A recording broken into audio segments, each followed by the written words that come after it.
স্ত্রীকে খুনের অভিযোগে স্বামীকে দোষী সাব্যস্ত করল বনগাঁ আদালত। সমস্ত সাক্ষ্য প্রমাণের পর অভিযুক্ত স্বামী চিকিৎসক অরিন্দম বালাকে দোষী সাব্যস্ত করেন বনগাঁ আদালতের এডিজে 2 কোর্টের বিচারক কুমকুম সিনহা। জানা গেছে, উত্তর 24 পরগনার বাগদা থানা এলাকার মণ্ডপঘাটার বাসিন্দা অরিন্দম বালার সাথে 2021 সালের মে মাসে বিবাহ বন্ধনে আবদ্ধ হন নীলগঞ্জ বারাকপুরের বাসিন্দা চিকিৎসক রত্নোত্তমা দে। রত্নোত্তমার পরিবার সূত্রে জানা গেছে, বিয়ের পর থেকে নানা কারণে অশান্তি লেগেই ছিল। চিকিৎসক জামাইয়ের উচ্চাকাঙ্ক্ষা দিন দিন পাল্লা দিয়ে বাড়ছিল, সাথে বাড়ছিল দামি দামি জিনিস চাওয়ার ঝোঁক। কলকাতা পিজি হাসপাতালে এমডি করছিলেন অরিন্দম।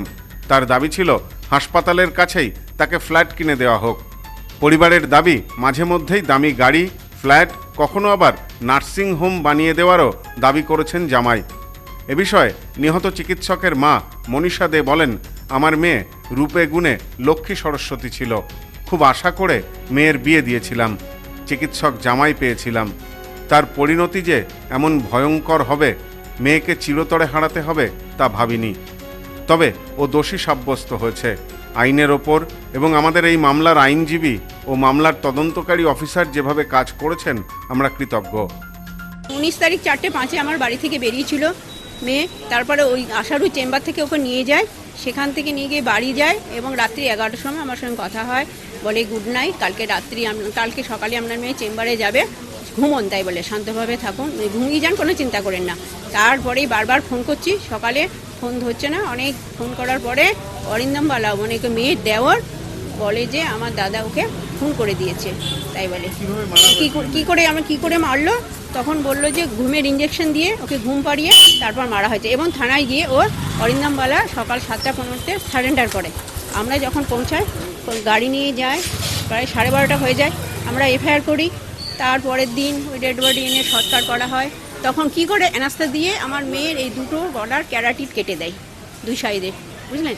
সরনা দিয়ে সে শিরাটা বের করে, অনেক ভেতরে থাকে, সেটা দিয়ে কাটে। খুব নৃশংসভাবে মেয়েকে আমার হত্যা করে। আমার মেয়ে ছিল গুণে সরস্বতী, রূপে লক্ষ্মী ছিল, ভগবান দিয়েছিলেন আমাকে, কিন্তু সেই মেয়েকে আমি বাঁচাতে পারিনি। এমন ছেলের হাতে দিলাম যে মানুষের জীবন বাঁচায়, সেই ডাক্তারটা নিজের স্ত্রীর জীবন নিল। এর থেকে দুর্ভাগ্য আর কি আছে বলুন। আমি চাই ওর যেন ক্যাপিটাল সানিটেশন ম্যাডাম ঘোষণা করেছেন, সেটাই যেন হয় এবং সবাই যেন আর কেউ সাহস না পায়। জানা গেছে, গত 2023 সালের 19 আগস্ট বারাকপুরের বাড়ি থেকে রত্নোত্তমাকে নিয়ে বাগদার বাড়িতে আসেন অরিন্দম। অভিযোগ, রাতে ঘুমন্ত অবস্থায় চিকিৎসক স্বামী তার অপারেশনের কাজে ব্যবহৃত অস্ত্রপাতি দিয়ে নিখুঁতভাবে চিকিৎসক স্ত্রীর শরীরের বিভিন্ন শিরা কেটে দেন। ঘুমের মধ্যেই মৃত্যু হয় তার। পরদিন সকালে বাগদা থানায় গিয়ে আত্মসমর্পণ করেন অরিন্দম। 2023 সাল থেকে সেই মামলা চলছিল বনগাঁ আদালতে।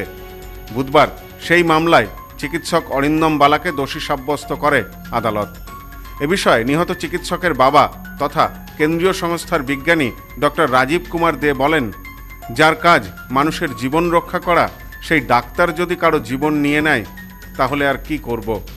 আমরা মেয়েকে হারিয়েছি, আর যেন কোনো বাবা মাকে তার মেয়েকে হারাতে না হয়। আমরা বিচার পেয়েছি, তো আগামীকাল সাজা ঘোষণা হবে। তো গত 2 বছর 11 মাস ধরে আমরা বিচারের অপেক্ষায় এই কোর্টে আসছি। আজকে বিচার পেয়েছি। ওই আমার মেয়ে ডক্টর রত্নোত্তমা দে, ওনার শ্বশুর বাড়িতে ডক্টর অরিন্দম বালা ওকে খুন করেছে 20 আগস্ট 2023-এ।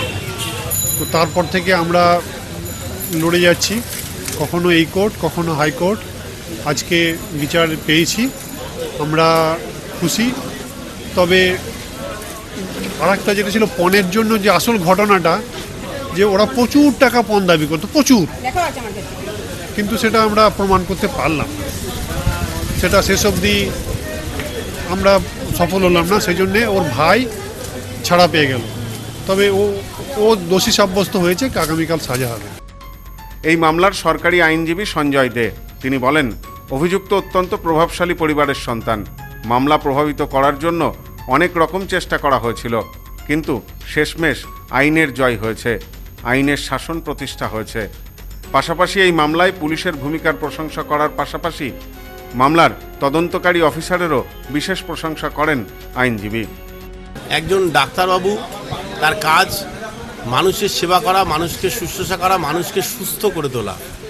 সেই ডাক্তার তার পেশাদারিত্ব সুযোগ নিয়ে তার নিজের স্ত্রী, তিনিও একজন ডাক্তার, যে স্ত্রী তাকে ভালোবেসে তার আশ্রয়ে তার বাড়িতে এসেছিল, সেই স্ত্রীর ঘুমন্ত অবস্থার সুযোগ নিয়ে ডাক্তার তার অপারেশনের ছুরি, কাঁচি, অন্যান্য সমস্ত কিছু কাজে লাগিয়ে ধীরে ধীরে গলার ছিদ্র করে বিভিন্ন শিরা কেটে দিল, যা কেটে দিলে তার মৃত্যু হতে পারে, এবং তাকে মেরে তার সঙ্গে সারা রাত রইল।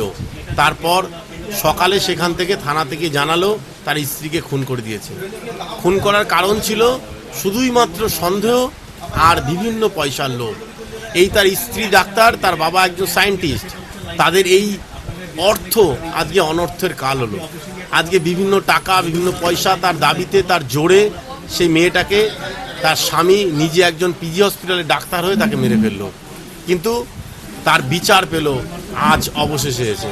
পারেনি, সেই ডাক্তারবাবুর প্রচুর টাকা থাকলেও পারেনি টাকার জোরে আইন ব্যবস্থাকে মুছে ফেলতে। বনগাঁ প্রশাসন, বনগাঁ পুলিশ পিডির বাগদা থানা, এই মামলার যিনি আয়ো ছিলেন এসআই শাহাবুদ্দিন বাবু, অসাধারণ কাজ করেছেন। তার বিভিন্ন রকম তার নিজস্ব যে কর্মদক্ষতা, তার মাধ্যমে, ইনভেস্টিগেশনের মাধ্যমে সঠিক তথ্য জজ সাহেবের কাছে তুলে দিতে পেরেছেন। আমরা পেরেছি সরকারি আইনজীবী হিসাবে ওই দোষী ডাক্তারকে, ডাক্তার কেন বলবো আমরা, ওই দোষী কালপ্রিটকে, যাকে ডাক্তার বা স্বামী কোনোটাই বলা যায় না, আজ দোষী সাব্যস্ত হয়েছে। আগামীকাল এই ডাক্তার বা এই কলঙ্কিত যে স্বামী, তার সাজা ঘোষণা হবে। জানা গেছে আগামীকাল এই মামলার সাজা ঘোষণা করবেন মহামান্য আদালত। সব্যসাচী ভট্টাচার্যের সাথে Somnath Majumdar, news no man's land, Bongaon. Sampriti guest house hotel and restaurant, সমস্ত আধুনিক সুবিধাযুক্ত AC double bedroom, standard double bedroom, twin bedroom, deluxe double bedroom. আমাদের হোটেলেই রয়েছে বাঙালির খাবার সহ মাল্টি কুইজিন রেস্টুরেন্ট। শহরের মধ্যে অথচ সম্পূর্ণ নিরাপদ পরিবেশে থাকা খাওয়ার একমাত্র ঠিকানা Sampriti guest house hotel and restaurant, Chakdah road, টবাজার, বনগাঁ। ফোন 03215257603।